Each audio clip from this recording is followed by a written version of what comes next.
अस्सलामु अलैकुम वरहमतुल्लाहि वबरकातुहू।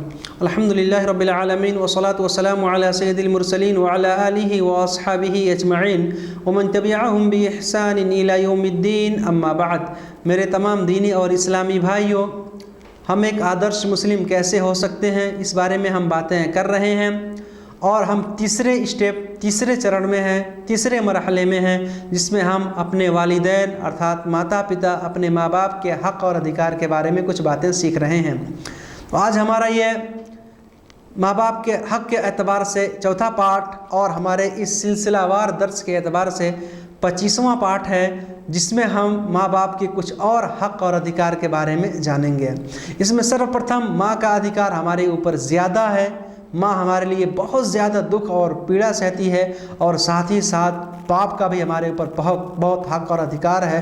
बल्कि ये दोनों गाड़ी के दो पहिए हैं, साइकिल के दो पहिए हैं, बग़ैर इसके साइकिल नहीं चल सकती। इसी तरह से हमारे जीवन में माँ बाप का अहम रोल है, माँ बाप का हक़ है कि बग़ैर इनके जो है हम हरगिज़ कामयाब नहीं हो सकते, बग़ैर इनकी दुआओं से, बग़ैर इनकी खिदमत किए हुए।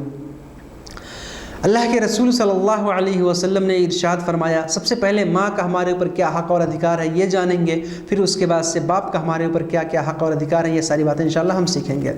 सही बुखारी और सही मुस्लिम की हदीस में है, हज़रत अबू हुरैरा रज़ी अल्लाह ताला अन्हु कहते हैं, अल्लाह के रसूल सल्लल्लाहु अलैहि वसल्लम की खिदमत में एक शख्स आया। अल्लाह के रसूल सल्लल्लाहु अलैहि वसल्लम की सेवा में एक व्यक्ति उपस्थित हुआ और उन्होंने सवाल किया। एक साहिब रसूल आए, उन्होंने क्या सवाल किया, ऐ अल्लाह के रसूल, मन अहक़्क़ुन्नासी बिहुस्नि सहाबती, अर्थात मेरे नज़दीक सबसे ज़्यादा अच्छा व्यवहार का, मेरे हुस्न सलूक का सबसे ज़्यादा हक़दार कौन है, सबसे ज़्यादा पात्र कौन है जिसके साथ मैं अच्छा व्यवहार करूं, जिसके साथ मैं अच्छा सलूक करूं, यानी सबसे ज़्यादा हक़ मेरे ऊपर किसका है।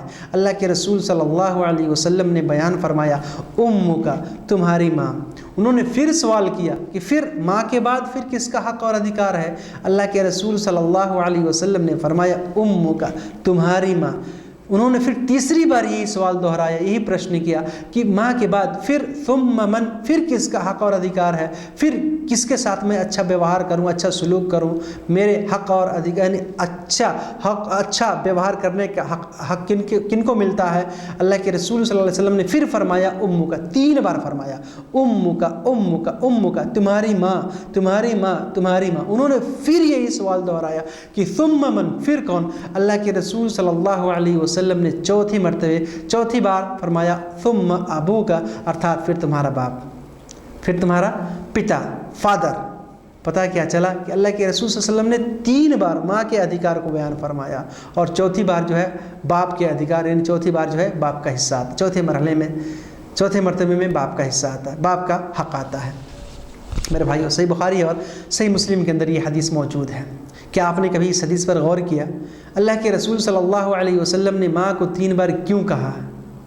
उलमा किराम कहते हैं क्योंकि माँ एक ऐसी हस्ती है, माँ एक ऐसी प्रेम धारा है कि उसका प्रेम अपार है और वो कितना खिदमत करती है कि हमारे पूरे जीवन के, ख़ास तौर से हमारी पैदाइश, हमारे जन्म, हमारे लालन पालन, हमारे पालन पोषण में माँ का जितना अधिकार, माँ का जितना अहम भूमिका होता है, माँ जितना ध्यान देती है, माँ का जितना अहम रोल होता है, उतना बाप का नहीं होता।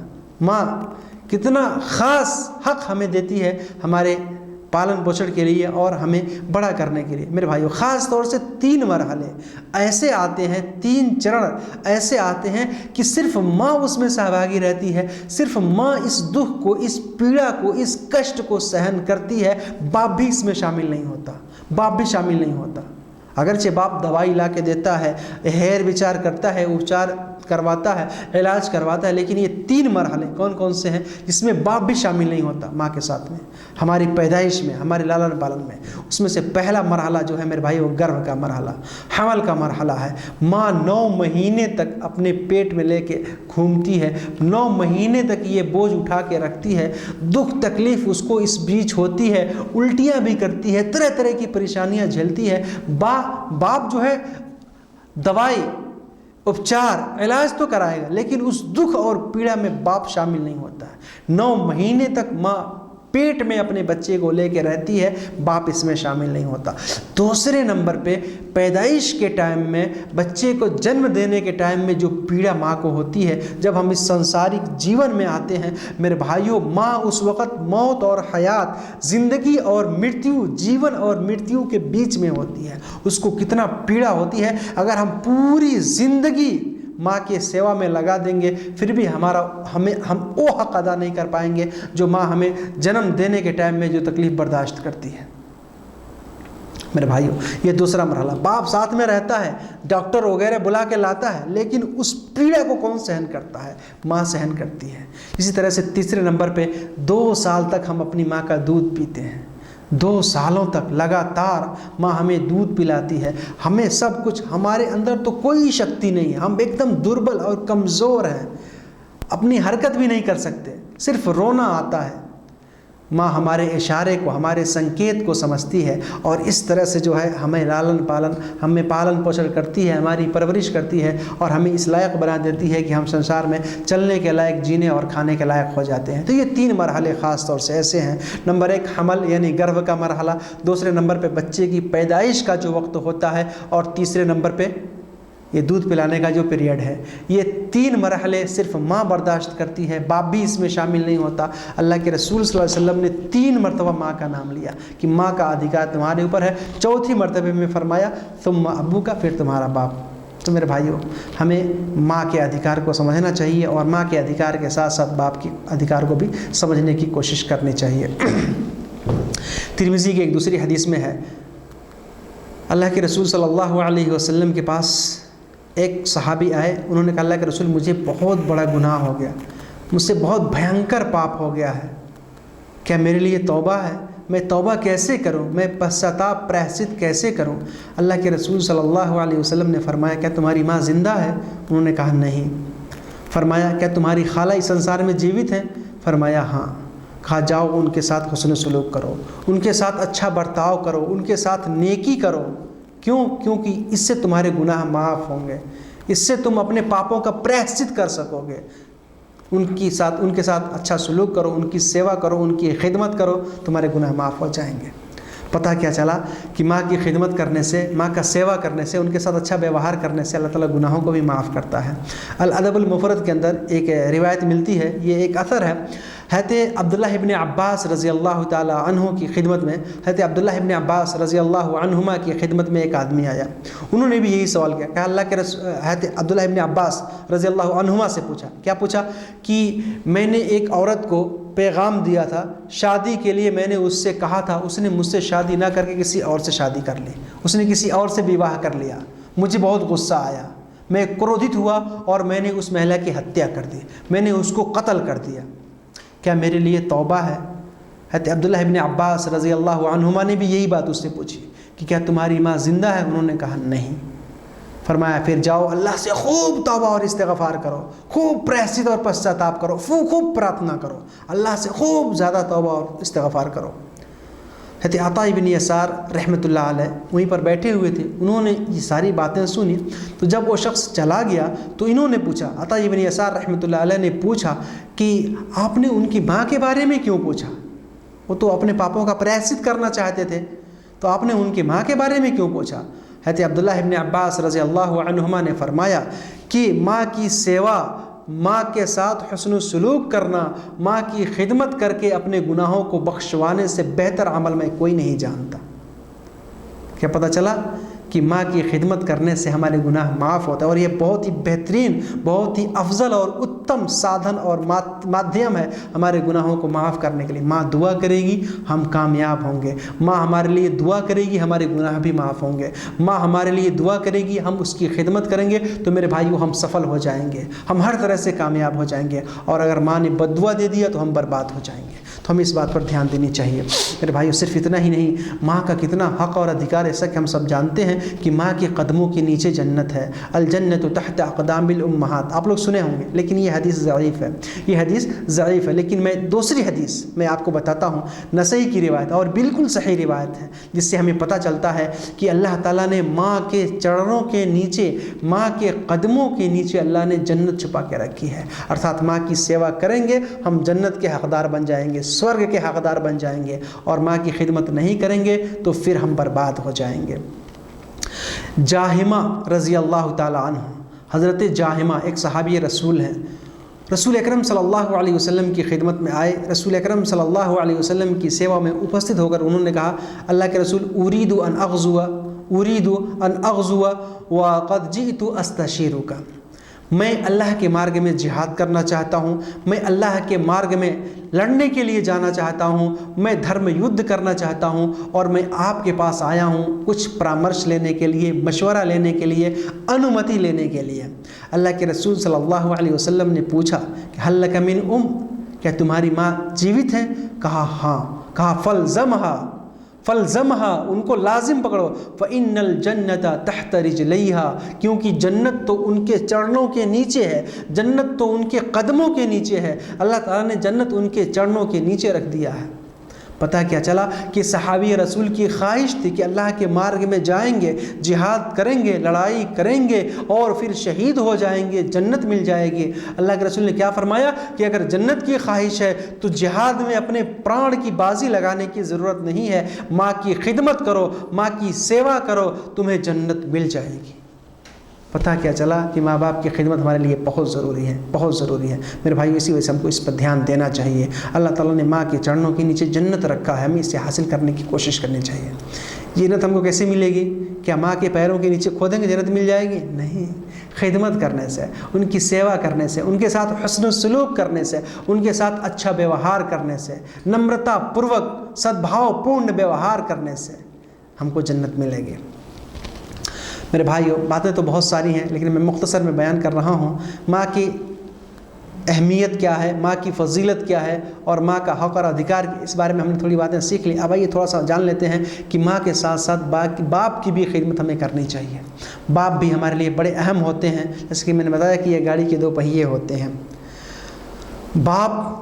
माँ अगर हमारी सेवा करती है, माँ अगर हमारी खिदमत करती है, हमारी पालन पोषण करती है, हमारी परवरिश करती है, तो बाप तो सारा घर लेकर के चलता है। सारे घर की जिम्मेदारी, सारे घर के खर्चे की जिम्मेदारी तो बाप के कंधे पर होती है।